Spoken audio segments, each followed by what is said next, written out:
بسم اللہ الرحمن الرحیم۔ تعارف سورہ الحدید پیش کر رہے ہیں۔ نام سورہ آیت نمبر 25 کے فقرے وَأَنزَلْنَا الْحَدِيدَ سے ماخوذ ہے۔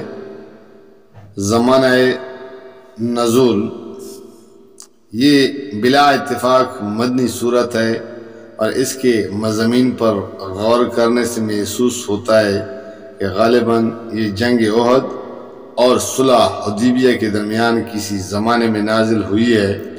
وہی زمانہ تھا جب مدینہ کی مختصر سی اسلامی ریاست کو ہر طرف سے کفار نے اپنے نرغے میں لے رکھا تھا، اور سخت بے سر و سامانی کی حالت میں اہل ایمان کی مٹھی بھر جماعت پوری عرب کی طاقت کا مقابلہ کر رہی تھی۔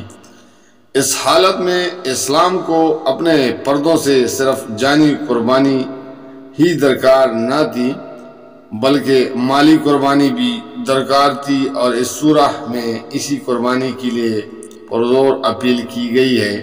اس قیاس کو آیت نمبر 10 مزید تقویت پہنچاتی ہے، جس میں اللہ تعالیٰ نے اہل ایمان کی جماعت کو خطاب کر کے فرمایا ہے کہ فتح کے بعد جو لوگ اپنے مال خرچ کریں گے وہ خدا کی راہ میں جنگ کریں گے، اور ان لوگوں کے برابر کبھی نہیں ہو سکتے جو فتح سے پہلے جان و مال کی قربانیاں دیں۔ اور اسی کی تائید حضرت انس کی وہ روایت کرتی ہے جسے ابن مردویہ نے نقل کیا ہے، الم یعن للذین آمنوا ان تشرح قلوبہم لذکر اللہ کے متعلق فرماتے ہیں کہ نزول قرآن کے آغاز سے 17 برس بعد اہل ایمان کو جھنجھوڑنے والی یہ آیات نازل ہوئی۔ اس حساب سے اس کا زمانہ نزول 5 اور 4 ہجری کے درمیان قرار پایا جاتا ہے۔ موضوع اور مضمون اس کا موضوع انفاق فی سبیل اللہ کی تلقین ہے۔ اسلام کی تاریخ کے اس نازک ترین دور میں جبکہ عرب کی جاہلیت سے اسلام کا فیصلہ کن مارکہ برپا تھا، یہ سورہ اس غرض کے لیے نازل فرمائی گئی تھی کہ مسلمانوں کو خاص طور پر مالی قربانیوں کے لیے آمادہ کیا جائے، اور یہ بات ان کے ذہن نشین کرائی جائے کہ ایمان محض زبانی اقرار اور کچھ ظاہری اعمال کا نام نہیں ہے، بلکہ اللہ اور اس کے دین کے لیے مخلص ہونا اس کی اصل روح اور حقیقت ہے۔ جو شخص اس روح سے خالی ہو اور خدا اور اس کے دین کے مقابلے میں اپنی جان و مال اور مفاد کو عزیز تر رکھے، اس کا اقرار ایمان کوکلا ہے جس کی کوئی قدر و قیمت خدا کے ہاں نہیں ہے۔ اس مقصد کے لیے سب سے پہلے اللہ تعالیٰ کی صفات بیان کی گئی ہے تاکہ سامعین کو اچھی طرح یہ احساس ہو جائے کہ کس عظیم ہستی کی طرف سے ان کو مخاطب کیا جا رہا ہے۔ اس کے بعد حسب ذیل مضامین سلسلہ وار ارشاد ہوئے ہیں۔ ایمان کا لازمی تقاضا یہ ہے کہ آدمی راہ خدا میں مال صرف کرنے سے پہلو تری نہ کرے۔ ایسا کرنا صرف ایمان ہی کے منافی نہیں ہے بلکہ حقیقت کے اعتبار سے بھی غلط ہے، کیونکہ یہ مال دراصل خدا ہی کا مال ہے جس پر تم کو خلیفہ کی حیثیت سے تصرف کے اختیارات دیے گئے ہیں۔ کل یہی مال دوسروں کے پاس تھا، آج تمہارے پاس ہے، اور کل کسی اور کے پاس چلا جائے گا۔ آخرکار اسے خدا ہی کے پاس رہ جانا ہے جو کائنات کی ہر چیز کا وارث ہے۔ تمہارے کام اس مال کا کوئی حصہ اگر آ سکتا ہے تو صرف وہ جسے تم اپنے زمانہ تصرف میں خدا کے کام پر لگا دو۔ خدا کی راہ میں جان و مال کی قربانی دینا اگرچہ ہر حال میں قابل قدر ہے، مگر ان قربانیوں کی قدر و قیمت مواقع کی نزاکت کے لحاظ سے متعین ہوتی ہے۔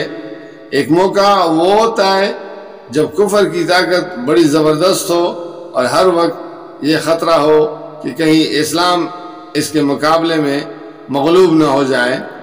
دوسرا موقع وہ ہوتا ہے جب کفر و اسلام کی کشمکش میں اسلام کی طاقت کا پلڑا بھاری ہو جائے اور ایمان کو دشمنان حق کے مقابلے میں فتح نصیب ہو رہی ہو۔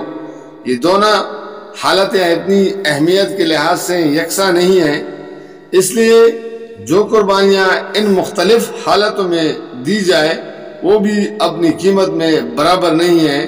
جو لوگ اسلام کے ضعف کی حالت میں اس کو سربلند کرنے کے لیے جانیں لڑائیں اور مال صرف کریں، ان کے درجے کو وہ لوگ نہیں پہنچ سکتے جو اسلام کے غلبے کی حالت میں اس کو مزید فروغ دینے کے لیے جان و مال قربان کریں۔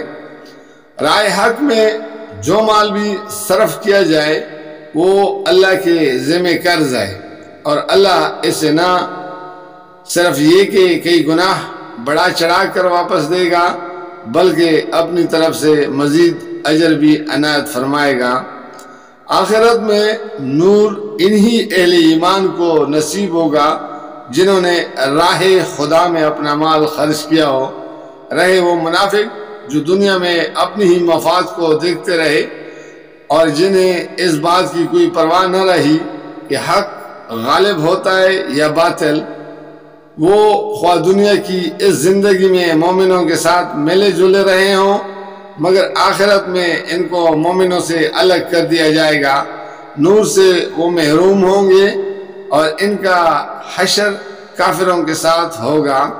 مسلمانوں کو ان اہل کتاب کی طرح نہ ہو جانا چاہیے جن کی عمریں دنیا پرستی میں بیت گئی ہیں اور جن کے دل زمانہ دراز کی غفلتوں سے پتھر ہو گئے ہیں۔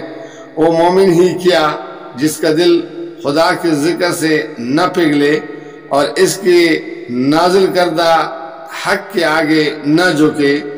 اللہ کے نزدیک صدیق اور شہید صرف وہ اہل ایمان ہے جو اپنا مال کسی جذبہ ریا کے بغیر صدقے دل سے اس کی راہ میں صرف کرتے ہیں۔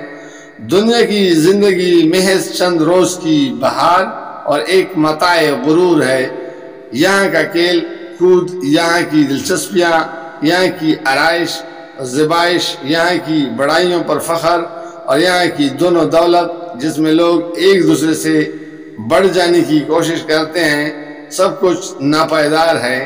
اس کی مثال اس کیتی کی سی ہے جو پہلے سرسبز ہوتی ہے، پھر زر پڑ جاتی ہے اور آخرکار بس بن کر رہ جاتی ہے۔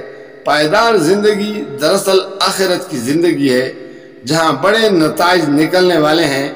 تمہیں ایک دوسرے سے آگے نکلنے کی کوشش کرنی ہے تو یہ کوشش جنت کی طرف دوڑنے میں صرف کرو۔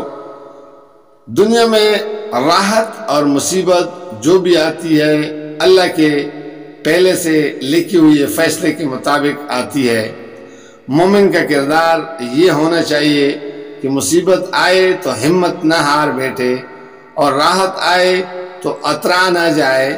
یہ تو ایک منافق اور کافر کا کردار ہے کہ اللہ اس کو نعمت بخشے تو وہ اپنی جگہ بھول جائے، فخر جتانے لگے اور اسی نعمت دینے والے خدا کو کام میں خرچ کرتے ہوئے خود بھی تنگ دلی دکھائے اور دوسروں کو بھی بخل کرنے کا مشورہ دے۔ اللہ نے اپنے رسول کلی نشانیوں اور کتاب اور میزان عدل کے ساتھ بھیجے تاکہ لوگ انصاف پر قائم ہوں، اور اس کے ساتھ لوہا بھی نازل کیا تاکہ حق قائم کرنے اور باطل کا سر نیچا کرنے کے لیے طاقت استعمال کی جائے۔ اس طرح اللہ دیکھنا چاہتا ہے کہ انسانوں میں سے کون لوگ ایسے نکلتے ہیں جو اس کے دین کی حمایت اور نصرت کے لیے اٹھ کھڑے ہوں اور اس کی خاطر جان لڑا دیں۔ یہ موقع اللہ تعالیٰ نے تمہاری اپنی ہی ترقی اور سرفرازی کے لیے پیدا کیے ہیں، ورنہ اللہ اپنے کام کے لیے کسی کا محتاج نہیں ہے۔ اللہ تعالیٰ کی طرف سے پہلے انبیاء آتے رہے جن کی دعوت سے کچھ لوگ راہ راست پر آئے اور اکثر فاسق بنے رہے۔